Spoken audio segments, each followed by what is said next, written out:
Bismillahirrahmanirrahim. Assalamu alaikum everyone. This is me Rupta Shaheen and you are watching Learning with Rupta Shaheen. Welcome to my YouTube channel. I hope you guys are doing well. Friends, आज के lecture में हम parts of speech को पढ़ेंगे। पिछले lecture में हमने parts of speech की डेफिनेशन पढ़ी थी। उसके बाद first part of speech that was noun उसको पढ़ा, उसकी डेफिनेशन प्लस उसकी काइंड्स को वन बाय वन हमने डिफ़ाइन किया था। तो आज हम इसकी सेकंड पार्ट ऑफ स्पीच को पढ़ेंगे दैट इज़ प्रोनाउन। तो यहाँ पे इसकी डेफिनेशन लिखी हुई है पार्ट्स ऑफ स्पीच की, जो कि हमने पिछले 2 लेक्चर्स में पढ़ी। तो I think there is no need to read it again and again. तो यहाँ पे लिखी हुई है you have to learn this definition by heart. उसके बाद यहाँ पे जो हमारे पार्ट्स ऑफ स्पीच हैं उनके नाम लिखे हुए हैं, noun, pronoun, verb, adjective, adverb, conjunction, interjection, preposition, sometime article को भी इसमें शामिल करते हैं। तो I hope this lecture would be very beneficial for all of you. तो लेक्चर को एंड तक देखिएगा, वीडियो को लाइक और शेयर ज़रूर कीजिएगा, चैनल को सब्सक्राइब कीजिएगा। तो चलते हैं आज के लेक्चर की जानिब। That is pronoun. What is pronoun? A word that replace a noun in a sentence is called pronoun. यानी किसी भी जुमले में जो एक लफ्ज़ नाउन को, किसी इसम को रिप्लेस करता है वो प्रोनाउन कहलाता है। For example, Ali is uh boy. अब इस सेंटेंस में अली जो है, यहाँ पे मैंने इसको अंडरलाइन कर दिया है, और Ali is uh boy, Ali sentence में नाउन है। तो सेकंड सेंटेंस जो है ही प्लेज क्रिकेट, ये भी अली ही के बारे में बात हो रही है। तो यहाँ पे हमने अली की जगह ही को यूज़ किया है। तो यहाँ पे इस सेंटेंस में जो ही है that is pronoun. Ali is a boy, he plays cricket. तो यहाँ पे ही क्या है? ही यहाँ पे प्रोनाउन है, क्योंकि इस सेंटेंस में जो लफ्ज़ यूज़ हुआ है वो अली की जगह ही यूज़ हुआ है। तो so he is a pronoun. He, she, it, I, we, they, you, these are the pronouns. अब हम इसकी काइंड्स को पढ़ते हैं कि प्रोनाउन की कितनी काइंड्स होती हैं। Kinds of pronoun are as follows: personal pronoun, reflexive और emphatic pronoun, relative pronoun, interrogative pronoun, indefinite pronoun, distributive pronoun, demonstrative pronoun, compound pronoun and reciprocal pronoun। इसकी यहाँ पे 9 काइंड्स दी गई हैं। अब यहाँ पे हम इनको वन बाय वन डिफ़ाइन करेंगे कि ये क्या होते हैं। सबसे पहले personal pronoun. The table of personal pronoun is as following. यहाँ पे पर्सनल प्रोनाउंस का टेबल दिया गया है। पर्सनल प्रोनाउन ऑल, ये यहाँ पे पर्सनल प्रोनाउन को लिखा गया है सब्जेक्टिव केस और ऑब्जेक्टिव केस में कैसे यूज़ होते हैं। इसके अलावा फर्स्ट पर्सन कौन से हैं, सेकंड पर्सन कौन से हैं और थर्ड पर्सन कौन से हैं। और यहाँ पे पोजेसिव में एडजेक्टिव प्रोनाउन के तौर पर किस तरह से यूज़ होते हैं। पोजेसिव प्रोनाउन में यहाँ पे इसकी एडजेक्टिव में कौन सी काइंड्स आएंगी, और reflexive pronoun as a reflexive pronoun ये किस तरह इस्तेमाल होंगे। वन बाय वन ये लिखा हुआ है। जैसे फॉर एग्जांपल फर्स्ट पर्सन में आई और वी लिखे हुए हैं, तो एज अ सब्जेक्टिव केस ये आई और वी यूज़ होते हैं। जब हम इनको एज एन ऑब्जेक्टिव केस देखते हैं तो मी और अस के तौर पर इस्तेमाल होते हैं। एडजेक्टिव प्रोनाउन में माई और माइन और सेल्फ। रिफ्लेक्सिव प्रोनाउन में हम इसे माई सेल्फ पढ़ते हैं।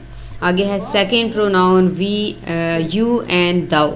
यू इसका ऑब्जेक्टिव केस भी है और सब्जेक्टिव केस भी है। उसके बाद एडजेक्टिव में as a your and your use होता है, और इसकी रिफ्लेक्सिव जो हमारा प्रोनाउन है दैट इज़ योर सेल्फ। तो दाउ, ही, शी, इट, दे और वन को one by one as a subjective and objective case लिखा हुआ है। एज एन एडजेक्टिव प्रोनाउन किस तरह यूज़ होंगे और एज रिफ्लेक्सिव प्रोनाउन किस तरह इस्तेमाल होंगे। You have to make this table and learn this table as well by heart. तो इनको आपने याद रखना है। नेक्स्ट काइंड की तरफ चलते हैं दैट इज़ रिफ्लेक्सिव और emphatic pronoun. The self form of personal pronoun is used as reflexive pronoun. Reflexive actually represent the reflection of subject in object. For example, someone killed himself. यानी किसी भी pronoun की जो self form साथ लगती है that is called reflexive pronoun. For example someone killed himself, यहाँ पे समवन किसी के बारे में यूज़ हुआ है, किल्ड हिमसेल्फ किसी ने अपने आप को मार दिया। तो यहाँ पे reflexive pronoun as object use हुआ है, यानी समवन यहाँ पे सब्जेक्ट है, किल्ड इसमें वर्ब है, और हिमसेल्फ यहाँ पे एज एन ऑब्जेक्ट यूज़ हुआ है। तो ये जो हिमसेल्फ है that is reflexive pronoun. If there is already an object then the self form would be called emphatic pronoun. यानी अगर किसी सेंटेंस में हमारा ऑब्जेक्ट मौजूद है। यहाँ पे ऊपर वाले सेंटेंस में अगर हम देखें समवन किल्ड हिमसेल्फ, तो यहाँ पे जो सेल्फ फॉर्म हिमसेल्फ यूज़ हुई है ये यहाँ पे एज एन ऑब्जेक्ट यूज़ हुई है। लेकिन अगर किसी सेंटेंस में हमारा ऑब्जेक्ट ऑलरेडी मौजूद हो तो जो आगे सेल्फ फॉर्म हम दोबारा लगाएंगे, वो एग्जांपल से आपको समझ आ जाएगी, तो उस फॉर्म को हम एम्फेटिक प्रोनाउन बोलेंगे। For example you should write a letter yourself. अब यहाँ पे यू सब्जेक्ट है, शुड जो है ये हमारा हेल्पिंग वर्ब आ गया, मॉडल वर्ब है ये। उसके बाद राइट इसमें वर्ब है, अ लेटर इसमें ऑब्जेक्ट आ गया, और योरसेल्फ यहाँ पे योरसेल्फ यूज़ हुआ है, सेल्फ फॉर्म है यू की। तो यहाँ पे ये जो ये है योरसेल्फ यूज़ हुआ है, ये एम्फेटिक प्रोनाउन है। यानी in short self form of, यानी किसी भी प्रोनाउन की जो सेल्फ फॉर्म है that is called reflexive pronoun. और अगर एज एन ऑब्जेक्ट हो तो रिफ्लेक्सिव है, और अगर ऑलरेडी ऑब्जेक्ट मौजूद हो तो ये एम्फेटिक कहलाएगी। नेक्स्ट है हमारा relative pronoun, which, that, who, whose, whom and what. ये जो कुछ क्वेश्चन वर्ड्स हैं, क्वेश्चन वर्ड्स भी इनको बोलते हैं। ये जो दीज प्रोनाउंस, यानी ये जो वर्ड्स अगर हमारे सेंटेंस के दरमियान में आ जाते हैं तो these are called relative pronouns. These pronouns are used to join relative clauses in which one clause is dependent upon other. For example it is she who is your brother. तो यहाँ पे दो क्लॉजेस को जोड़ने के लिए यहाँ पे हु का इस्तेमाल हुआ है, तो हु जो है ये यहाँ पे रिलेटिव प्रोनाउन कहलाएगा। तो यहाँ पे ऊपर जो वर्ड्स यूज़ हुए हैं which, that, who, whose, whom and what, अगर ये सेंटेंस के मिड में आ जाते हैं, दो क्लॉजेस को, दो सेंटेंसेस को, दो फ्रेसेस को जोड़ रहे हैं, तो ये हमें ये जो है ये रिलेटिव प्रोनाउन कहलाएंगे। उसके बाद है इंट्रोगेटिव प्रोनाउन। इंट्रोगेटिव प्रोनाउन कौन से होते हैं? Who, what, why, when, where, which etcetera. If these words come in the start of the sentence so these are called interrogative pronouns. यानी इनको क्वेश्चन वर्ड भी बोला जाता है। तो ये जो ऊपर लफ्ज़ लिखे हुए हैं, अगर ये हमारे सेंटेंस के स्टार्ट में आ जाते हैं तो हम इनको इंट्रोगेटिव प्रोनाउन कहेंगे। For example what is your name, तो यहाँ पे वर्ड स्टार्ट में आ गया है, तो ये यहाँ पे जो है ये इंट्रोगेटिव प्रोनाउन है। इसके अलावा अगर वाई आ जाए, हुम आ जाए, विच आ जाए, कोई सा भी क्वेश्चन वर्ड स्टार्ट में आ जाए तो दैट इज़ इंट्रोगेटिव प्रोनाउन। उसके बाद है indefinite pronoun. They do not indicate to any definite person. यानी इनडेफिनिट का मतलब है किसी भी खास चीज़ की तरफ ये इंडिकेट नहीं करते। They have the three categories, someone, anyone, no one, everyone. उसके बाद समथिंग, एनीथिंग, नथिंग, एवरीथिंग, और उसके बाद somebody, anybody, nobody and everybody. These pronouns are always followed by single form of verb and pronoun. यानी ये यहाँ पे जो तीन कैटेगरीज इनकी लिखी हुई हैं, ये हमेशा सिंगल फॉर्म ऑफ वर्ब और सिंगुलर प्रोनाउन लेते हैं।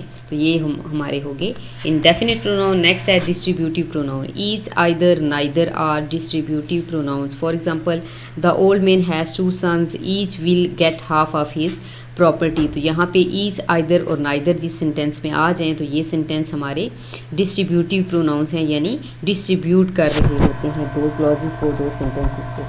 The next one is demonstrative pronoun. This, that, these and those are demonstrative pronouns. यानी ये चार जो हैं हमारे ये एज अ डिटर्मिनर भी इस्तेमाल होते हैं और इनको डिमॉन्स्ट्रेटिव प्रोनाउन भी कहा जाता है। नेक्स्ट है कंपाउंड प्रोनाउन। कंपाउंड यानी दो वर्ड्स का जो मजमू होता है that is called compound words. तो यहाँ पे प्रोनाउन की बात हो रही है, तो whoever, whosoever, whichever, whose, whatever, whenever etcetera are compound pronouns. तो यहाँ पे ये जो वर्ड्स यूज हुए हैं दैट आर कंपाउंड प्रोनाउंस। उसके बाद है रेसिप्रोकल प्रोनाउन। तो वन एंड अदर और ईच अदर, ये जो दो हैं ये हमारे रेसिप्रोकल प्रोनाउंस हैं। So this is about today's lecture. I hope you would understand it well, and if you have any question regarding lecture you can ask in comment section. Also like and share the video, also subscribe the channel, and मिलते हैं next lecture में इंशाल्लाह ताला। Till then अल्लाह हाफिज़, फ़ी अमान अल्लाह, अस्सलाम वालेकुम।